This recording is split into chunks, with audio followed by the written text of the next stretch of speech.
Hey everybody, welcome back. And if you're new, thanks for stopping by. What you're looking at is my temporary Plex Media machine. Yes, it is a standard compact Dell workstation with an i5 that you'd find in an office. It was given to me for free, so when I had nothing but my own machine to run a Plex server on, I decided to get these two external drives. One is a 2 terabyte drive, and the other is a 4 terabyte, so 6 terabytes in total. This obviously isn't the best machine to do this with, so we're gonna go ahead and give it a rightful home right here. This is an old iBuy power case. It is quite heavy if you ask me, but it has the hard drive base to be a rightful media server for Plex. The Dell machine, I'm going to take the RAM and the hard drive out of it and put them in here, even though the CPU is garbage, but we'll worry about that later.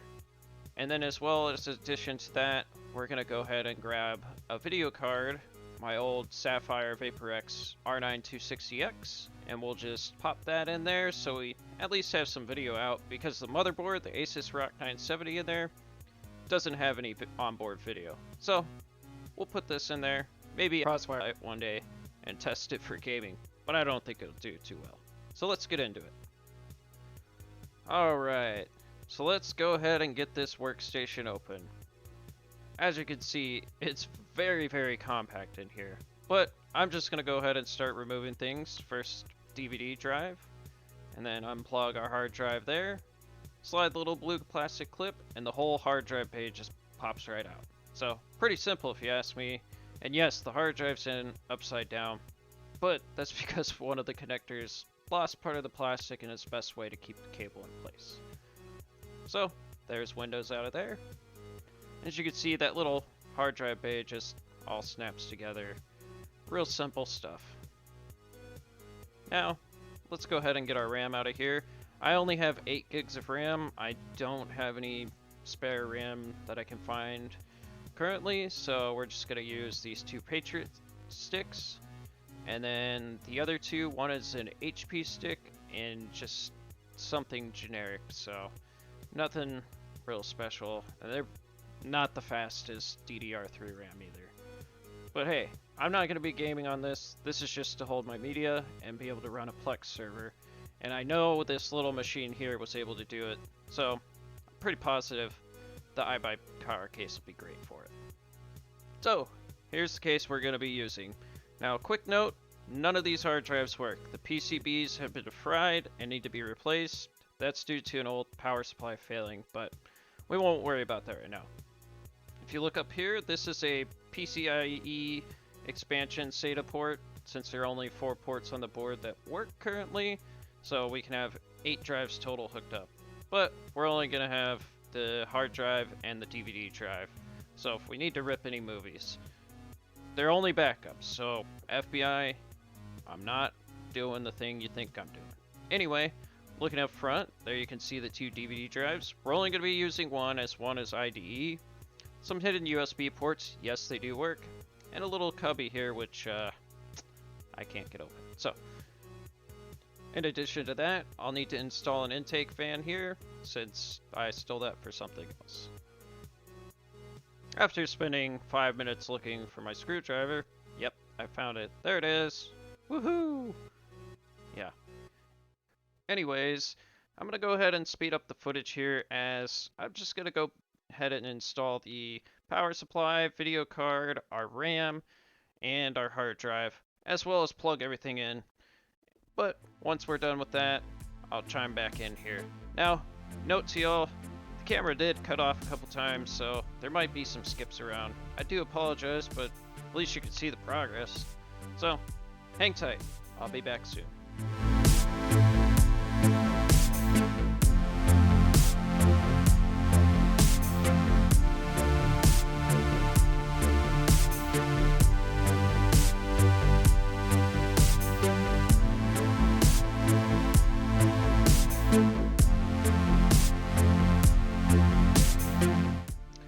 Just as I was explaining, the camera cut off at some point, so here I am. But we did get the power supply installed. Our hard drive over here is installed. They're not all connected, but we do have the graphics card here. Our RAM's put in, and all we have to do is get the power cables for the motherboard, plug in our drives, including the DVE drive, and then we should be good to give it a go and see how it runs. So hang tight, we're gonna fast forward again.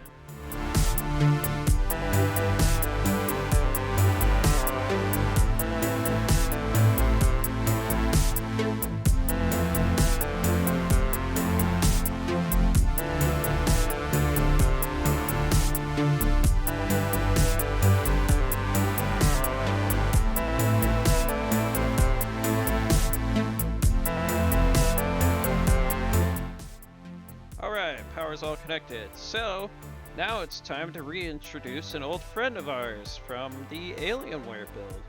Yes, and you guessed it. What do you think we're gonna use from it? Oh, that's right, the EVGA fan I didn't like. Yes, so I need an intake fan. This is better than that Dell fan, so I'm definitely going to use the EVGA fan. We do have two exhausts, one on the top, one on the back. I could probably put more intakes on the bottom. However, we're just gonna go with the one since this shouldn't be needing too much airflow since it won't be using too much power. So let me get this all turned around and I'll get this installed.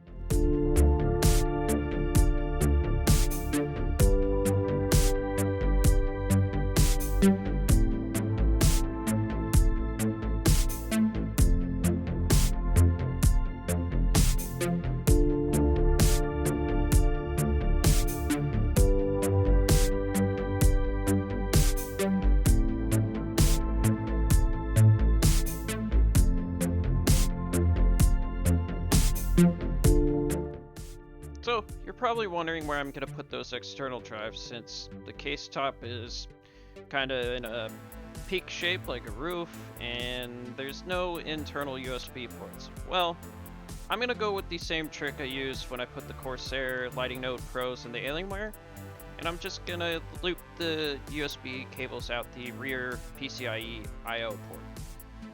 Now, I don't have any covers there, so it really doesn't matter. But this should do the trick and allow me to use my media and them not just be dangling around. Yeah, they might dangle around inside the case, but where I put them is actually pretty secure, and this case isn't going to move much, so it probably won't affect them, and I don't think will cause any issues. I know, everybody's screaming out there.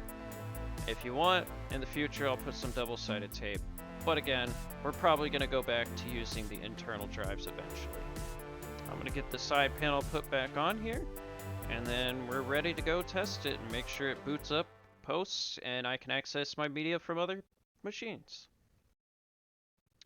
My first attempt of getting the machine to post didn't go so well.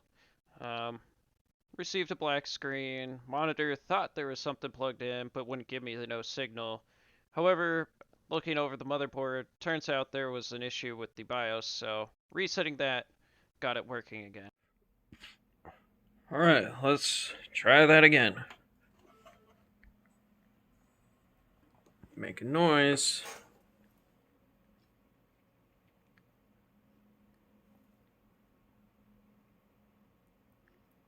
Boom. Now let's see if it boots. I hear the hard drive going, so it should boot. I'm so used to SSDs that this is going to take too long for me to handle. But at least we know it posts and is booting into Windows. I'll have to go through and do all the other hard stuff. So once that's all done, I'll give an update and let y'all know. Let's test out Plex from my Corsair PC. So let's click launch, boot it up here. Good sign that we see continue watching and no errors. Click on TV shows. Oh yeah, there they all are. Movies. Yep, perfect. And now I can access my media from that new machine rather than that Dell workstation. Well, that is all for me today. I'm positive this case will be much better for my Plex Media server as it has plenty of room for expansion and will allow me to back up even more media and recordings for the channel. The Dell workstation was only a temporary thing and to get me by, so I'm glad that's behind me now. Also, I will be fixing the fried hard drives as soon as I get my hands on some PCBs for them. Once I do, I'll let you all know and go through the process of what's needed to be done, just in case you ever have similar issues in the future. Let me know what you think about all this down below, and as well, if you can click all those other buttons, I'd really appreciate it. I thank you for watching today, and I hope you have a great rest of your day. Take care.